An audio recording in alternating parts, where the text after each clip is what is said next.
வெள்ளிக்கிழமை வரையும் வந்து நான் சனிக்கிழமை இந்த ஆனந்த வாழ் கோர்ஸ் அட்டன் பண்ணணும்னு முடிவு பண்ணிட்டேன். ஆனால் வரவிடாத மாதிரி நிறைய இன்னல்கள் வந்துச்சு எனக்கு. ஆனால் வந்து கண்டிப்பாக நான் எப்படியாவது வரணும் அப்படின்னு நான் கடவுள்கிட்ட வேண்டிக்கிட்டேன். எப்படியாவது வரணும். எங்கள் ஹஸ்பண்டும் உபதேசம் வாங்கிட்டாங்க, நீ கண்டிப்பாக போ, இதுக்காக சளைக்காத, யாருக்கு எந்த இன்னல் வந்தாலும் நான் பார்த்துக்கிறேன், நீ கண்டிப்பாக போன்னு சொன்னாங்க. வந்தேன். நேற்று ஆனந்த வாழ் கிளாஸ் அட்டன் பண்ணேன்.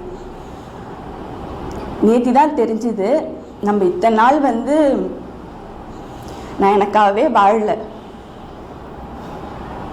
அடுத்தவங்களுக்காக தான் வாழ்ந்துட்டு இருந்திருக்கேன். அடுத்தவங்க அதை சொல்லுவாங்க, அடுத்தவங்க இதை சொல்லுவாங்க, அப்படி பண்ணால் தப்பு, இப்படி பண்ணக்கூடாது, அப்படி பண்ணாத, பண்ணிட்டியா நீ கேட்ட பொருள், ஏன் அந்த மாதிரி பண்ண, ஏன் இந்த மாதிரி பண்ண, இப்படி கேட்டு கேட்டு கேட்டு கேட்டு நான் அப்படியே அடங்கிட்டேன். இப்போ எல்லா கேள்வியும் வருது, நம்ம ஏன் அப்படி இல்லை, இவ்வளோ நாள் இத்தனை வருஷம் வீணடிச்சிருக்கேன். நான் நானாகவே இல்லை, நான் யாருக்கோ வாழ்ந்திருக்கேன், அப்பா அம்மாக்காக வாழ்ந்திருக்கேன், எல்லாருக்காகவும் வாழ்ந்திருக்கேன். நான் எனக்காகவே எதுவுமே பண்ணல. நான் பாட்டு பாடுவேங்க, டான்ஸ் ஆட தெரியும், எனக்கு எல்லாமே பண்ண தெரியும், எல்லாமே பண்ணுவேன், ட்ராயிங் பண்ணுவேன், எல்லாமே பண்ணுவேன். ஆனால் இதுவரையும் நான் போய் இதிலெல்லாம் பாடியிருக்கேன், விஜய் டிவியெல்லாம் பாடியிருக்கேன், எல்லாம் பண்ணியிருக்கேன். அங்கெல்லாம் வந்து எனக்கு பாடின சந்தோஷம் கிடைக்கல. ஒரு நாள் மொதல் வாரம் கிளாஸ்க்கு வந்தேன்.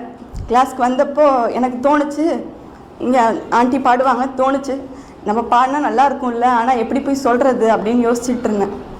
2வது வாரம் நீங்கள் பாடுவீங்களான்னு கேட்டாங்க. எனக்கு ரொம்ப சந்தோஷமாக இருந்தது. சரி பாடுவோன்ட்டு பாடினேன். அதுக்கப்புறம் எனக்கு பாடுறதுக்கு ரொம்ப இஷ்டமாக இருந்தது. நம்ம நெக்ஸ்ட் வீக் பாடணும், நெக்ஸ்ட் வீக் பாடணும். ஏன்னா அதில் எனக்கு ரொம்ப பிடிச்சது. ஒருத்தவங்க வந்து நம்மளை செய்ய சொல்கிறப்போ அவங்கள எப்படி நினைக்கிறதுன்னு எனக்கு தெரியல. எங்கள் ஹஸ்பண்ட் கூட என்னை பாட சொல்லி கேட்டதில்லை. ஆனால் இவங்க சொன்னாங்க, ஐயா சொன்னாங்க, பாட சொன்னாங்க. எனக்கு டான்ஸ் ஆட தெரியும். ஆனால் இங்கே வந்து என்னால் அது ஆட முடியும்னு எனக்கு இன்றைக்கி தான் தெரிஞ்சுது. இன்றைக்கி தான் ஆடி இருக்கேன். நான் எப்பயோ ஆடினேன், காலேஜ் டேஸில் ஆடினேன். கல்யாணம் ஆன பிறகு எதுவுமே கிடையாது, குழந்தை குடும்பம் அப்படியே போயிட்டேன். இன்றைக்கி மாதிரி சந்தோஷமாக நான் என்றைக்குமே இல்லை. ஆனால் இன்னையிலேருந்து நான் கண்டிப்பாக சந்தோஷமாக இருப்பேன். ஆனந்த வாழ் கோர்ஸ் அட்டன் பண்ணதுக்கப்புறம் என் வாழ்க்கை சந்தோஷமாக தான் இருக்கும். நான் இப்போ அழறேன்னு யாரும் தப்பாக நினச்சிக்க வேணாம். நான் வந்து என்னோட உணர்ச்சிகளை சொல்கிறேன், அதனால அழவே வருது. இந்த ஆனந்த வாழ்வு கோர்ஸ் வந்து அட்டன் பண்ணணும் அப்படின்றது எண்ணம் எதுக்காக வந்தது அப்படின்னா, நம்மளுக்கு இந்த மாதிரிலாம் கஷ்டம் இருக்குது, இந்த மாதிரி பிரச்சனை இருக்குது, நம்ம வேலை பார்க்குற இடத்துல பிரச்சனை, குடும்பத்தில் பிரச்சனை, இந்த மாதிரிலாம் ஏன் வருது அப்படின்னு சொல்லி இதிலேருந்து எப்படியாவது தப்பிக்க முடியாதா, எதனா ஒன்று பண்ணி நம்ம இந்த கஷ்டத்தெல்லாம் போக்கிட முடியாதா அப்படிங்கிறதுக்காக தான் வந்து இந்த கோர்ஸ் அட்டன் பண்ணுறதுக்கு வந்தேன். நேற்றும் இன்றைக்கும் இந்த கோர்ஸ் அட்டன் பண்ணதுக்கப்புறம் என்னோடய மனநிலைமை எப்படி இருக்குன்னா, நம்ம கஷ்டப்படுறதுக்கு தான் நம்ம வந்து முயற்சியே பண்ணணும், நம்ம சந்தோஷமாக இருக்கிறதுக்கு எந்த ஒரு முயற்சியும் பண்ண தேவையில்லை. நம்மளோட இயல்பே சந்தோஷமாக இருக்கிறது தான் அப்படிங்கிறது ஐயா புரிய வச்சாங்க. நம்ம இயல்பில் வாழணும், சந்தோஷமாக வாழணும். நீங்கள் எல்லாருமே வந்து ஐயாவை சந்திச்சிங்க அப்படின்னா கண்டிப்பாக நீங்களும் அந்த சந்தோஷத்தை உணர முடியும், நீங்களும் கடவுளை உணர முடியும். நம்மளாம் மனுஷனான்றதே நம்மளுக்கு தெரியாமல் இருந்திருக்கு.